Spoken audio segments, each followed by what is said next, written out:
पिताजी जल्दी चलिए, वरना मैं आज स्कूल में देरी से पहुंचूंगा। मेरी टीचर बहुत गुस्सा करती है।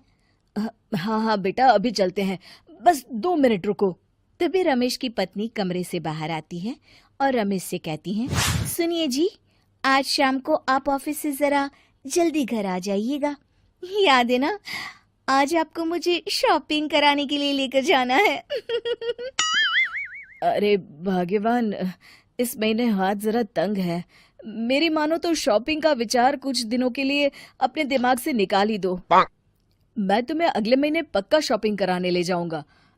अभी मुझे चलना चाहिए, वरना राजू को स्कूल पहुंचने में देर हो जाएगी। देखिए जी, अब आपके ये बहाने पुराने हो चुके हैं। मैं कुछ नहीं जानती। आज शाम को मुझे शॉपिंग करने जाना है, मतलब जाना है। आगे आपकी मर्जी। अच्छा ठीक है भाग्यवान, अब तुम पूरा घर सर पर मत उठाओ, मैं कुछ करता हूँ। इतना कहकर रमेश अपने बेटे राजू को लेकर वहां से चला जाता है। घर से निकलने के लिए रमेश जैसे ही अपनी मोटरसाइकिल शुरू करता है, तभी उसकी माँ उसे आवाज देकर कहती है, अरे रमेश, आज शाम को मुझे कुछ पैसे दे देना। याद है ना, मैंने तुझसे कहा था कि मुझे मंदिर में चढ़ावा चढ़ाना है। अरे माँ, मेरी तनख्वाह आने में अभी 10 दिन बचे हैं। अभी मेरे पास बिल्कुल पैसे नहीं है। हाँ, मेरी तनख्वाह मिलते ही मैं तुम्हें पैसे दे दूंगा।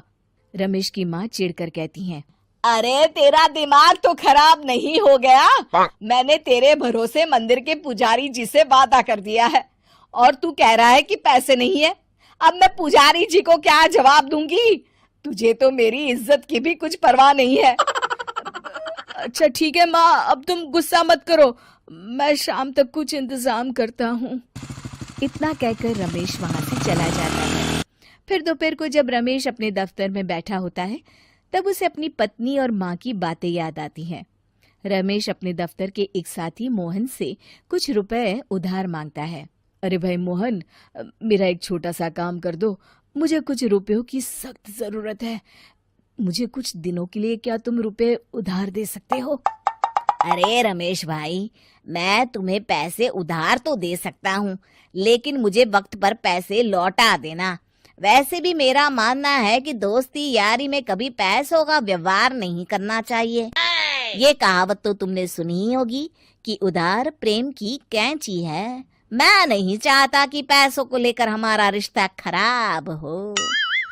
अरे मोहन, तुम बिल्कुल चिंता मत करो, मैं तुम्हारे पैसे वक्त पर लौटा दूंगा। फिर मोहन रमेश को पैसे दे देता है। शाम को घर आकर रमेश कुछ पैसे अपनी माँ को देता है और साथ ही अपनी पत्नी को भी शॉपिंग कराने बाजार लेकर जाता है। रमेश की पत्नी और उसकी माँ का स्वभाव जरूरत से ज्यादा खर्चीला होने के कारण दोनों हमेशा बेवजह पैसे खर्च करती हैं। फिर एक दिन, सुनिए जी, अगले हफ्ते हमने छुट्टियों में कहीं बाहर जाने का प्लान